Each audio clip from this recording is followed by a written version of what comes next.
I've qualified for KCGT all 3 years. In the 2020 KCGT main tournament, I lost to Cyber Dragon. In the 2021 KCGT main tournament, I lost to Cyber Dragon 2 times. In the 2022 KCGT main tournament, I obviously did not lose to Cyber Dragon 3 times because that deck loses to Dante Pass. So what did happen in the 2022 KCGT main tournament? Surely there is nothing worse than losing to Cyber Dragon for the 3rd year in a row, right? Well, if only that were true. The way the KCGT main tournament works is the top 128 participants from Stage 2 are pulled into a 6-round best-of-1 Swiss tournament. Emphasis on best-of-1 because this means that RNG is a big factor for doing well. After these 6 rounds, the top 20 go to the final tournament stage, which is held in August. This event pretty much replaces the World Championship for Duel Links this year, but of course is not as high level of an event. And in these 6 rounds you have to at least go 4-2 to guarantee your qualification. Okay, so KCGT round 1 I face Metal Foe. I go first, and I brick with Barbar and 3 hand traps, while he opens Rescue Rabbit, and yep, I lose. Round 2, I face Hero, but not any hero. In fact, from the start of the game, you wouldn't even know that he plays Hero. He goes first, normal summons Amano Iwato, and uses the skill Smile World, which means that Amano does not return back to the hand in their end phase. And I cannot activate any monster effects in a deck that is fully composed of monster effects, which meant that I had no out in my deck to the Amano Iwato apart from maybe getting 3 Darks Engrave and summoning Levianeer. But even that wouldn't work because he also had Treacherous and Super Poly, so I was not winning that game. If any of you before this video did not know what a Floodgate is, well, now you know. At this point I am already 0-2, so I pretty much cannot top. Which is exactly why I think that 6 rounds best of 1 Swiss is not a good format. I then decide that if I can't top, I might as well stop other people from topping as well. So I go on an absolute rampage for the last 4 rounds of the event. Round 3 against DDD, he bricks and I do not brick, so I win. Round 4 we are going to commentate, so I will not talk about it yet, but I do indeed end up victorious. Round 5 I play against Burning Abyss, the mirror match. He goes first with Beatrice and Skill Prisoner face down, so you would think that I lose, right?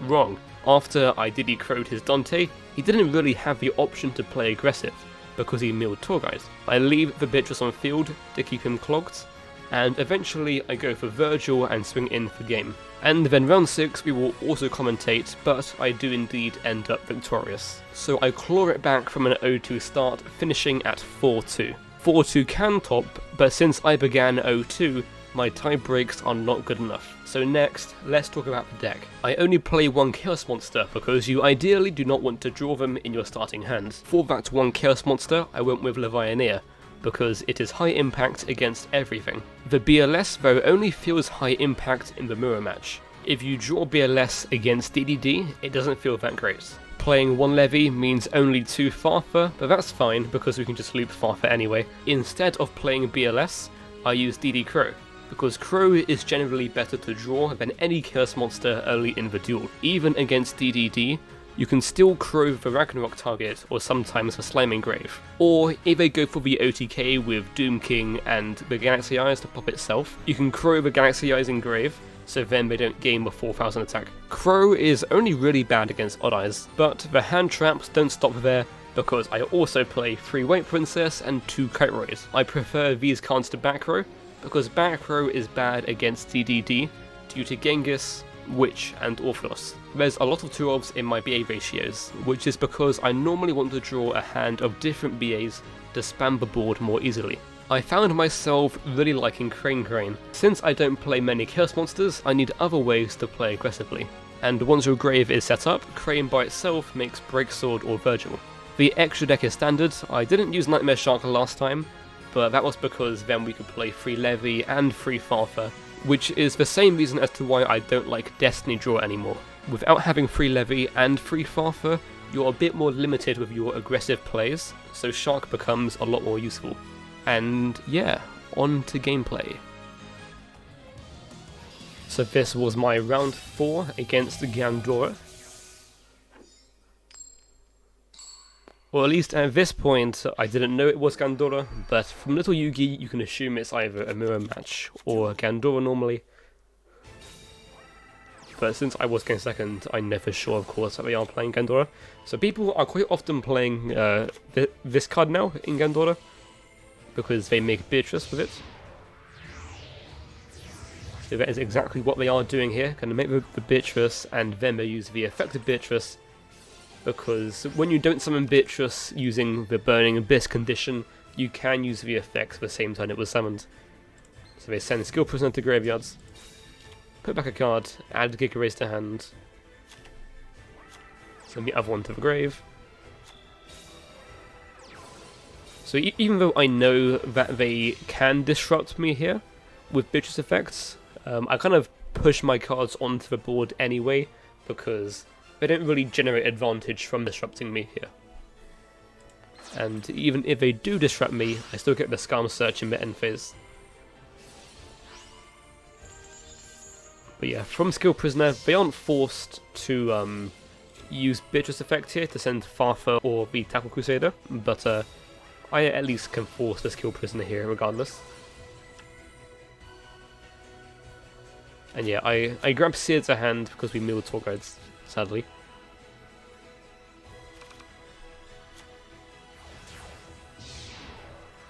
Then they overlay for the Spider. Spider's going to go ahead and banish the Dante, of course. And I choose to revive Farfa here, because by bringing back Farfa, it means that I'm not really forced to use the White Princess earlier than I would like to. So by doing Farfa there, it means that I get to hold the White Princess, which is pretty important, as you'll find out. Summon Beatrice, then we see her, summon back Scam. And I did that because I already know that they're going to Farfa away with Beatrice anyway. So if I were to go Seer Reflect, revive Farfa, and then Farfa target this, it doesn't really change anything, right? Because I know that in the end phase, they're going to either send Farfa or the Crusader to make it so that I can't use Beatrice in their turn. So based on that, I figured that it would be more beneficial to just get back Scam, so then I can get a Scam Search in the end phase instead.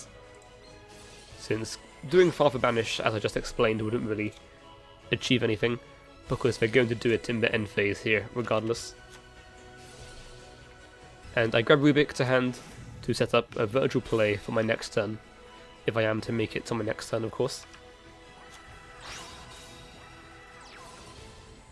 So in response to the Giga Raise, I chain DD Crow to banish this from the graveyard, and because I did that, when the effect resolves, there will no longer be 3 different Gandoras in the graveyard, which means they will not be able to apply the effect to banish everything on the field and the graveyard, which means that it will only banish things on the fields. Which of course is still good, but it means it doesn't become very, very big, and in general is a lot less threatening. So Crow is very good against Gandora when you're able to chain it to the Giga Raise in that way. So they push for damage here, but since I was able to hold the White Princess earlier in the duel, I'm going to be able to use White Princess here to survive this turn. And then at this point, since I survived that turn, I have all the advantage that I need to just kind of push the game here. This game in quite a few different ways, but I think the play that I went for was the most safe way of doing it. So I go Virgil first. That sends Seer effect, bring back Dante, make Beatrice, then we get to Farfa, Plana this, and then in case they have a Kitewood in hand, we summon Legionnaire for 3 darks to put back the card back to the deck, and then we have guaranteed lethal this way. And yeah, that was our round 4 match where we won against Gandora, and on to the next and also final replay. So this is my round 6 match, the final round, and it is against Hero. Funnily enough, the deck that I play against here was actually a deck that I almost brought to the KCGT. I was testing a version of hero that this player is using. You will see they are playing the favourite duel skill as well. So, mate Dante, can't make Beatrice here, that's still fine. We mill Rhino and Rubik, so I'm able to send Seer to get a body onto the field and still get the Scum Search in the end phase. So yeah, I was testing this build quite a lot actually. I think it's pretty nice because you're able to use the favourite duel to very easily send Liquid to the graveyard, and then when you use the Miracle Fusion that you can add to the hand with a skill, you then banish it to get the draw 2 and discard 1. So it's pretty nice. But I have DD Crow in my hand, so I can Chain Crow the banish of this, and then that will not be able to resolve. They do have the Neos Fusion still to summon the Grand Neos to return back to extra deck, punch over that, punch directly. And in the end phase, they choose to not keep it on the field by banishing this from a graveyard, which is fair enough, I guess. Then we draw Krog. I start with Levineer first to clear out the back row. Pop Book, pop Neos Fusion. Since this does not target, they chose to not chain the book, which is also fair enough. But they did set Neos Fusion face down, which is likely because they were not expecting Levineer, which is fair enough because even if you expect your opponent to be playing Levineer in their deck, it's only a one-of, so by putting this card face down, they were playing around like an MST or something. So we did not have Lethal here because Levineer cannot attack this turn. Also, I think on my behalf it was maybe a bit risky to put the Levineer in attack mode because of them potentially drawing into White Princess.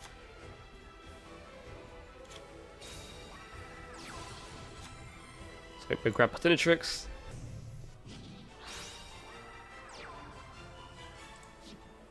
And in response to Miracle Fusion, I chain Crow again. This time I banish the Patinatrix from the graveyard.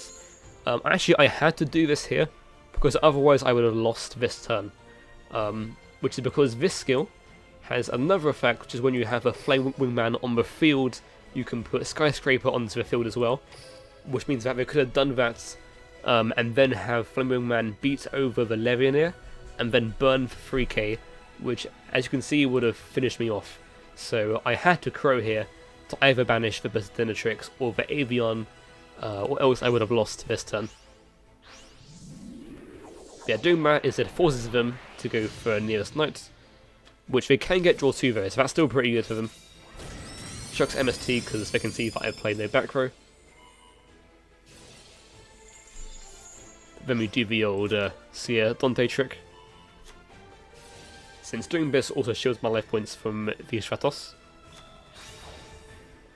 And since I have not used Plana yet, I'm able to rank up into the Beatrice and banish the Neos Knights off the board.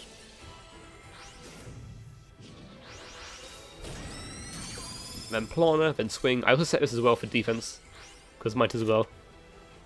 So yeah, they draw and they immediately pass turn. So what I do in the end phase is I send Liebig to graveyards, and then I have Liebig effect to kind of like attempt to put 2 monsters on the field going into my next turn, because now on turn 7 I can go flip this Reborn Liebig and then Liebig into Seer, which pretty much what this does is, based on delays, I knew they have book face down, pretty much, so from doing this play, it's like I threaten lethal through the Book of Moon, or I at least force them to use both their back row, pretty much.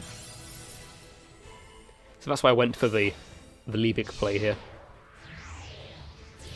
Yeah, I chose to go straight into Dante here, as opposed to going into Dante with these two, like after going into Liebig, because I felt like they might be playing Karma Cuts. So if I went for Dante there and they did Karma Cut, I would have been in a very bad spot, because it would banish for Dante on fields and for Dante in graveyard as well. So that's why I went for straight into Dante here. And we see there is the Karma Kurt, so it's a good thing that I played around it by not making the second Dante, since both Dantes would have gotten banished. And then yeah, we just go set pass, and then at this point we have very clear lethal.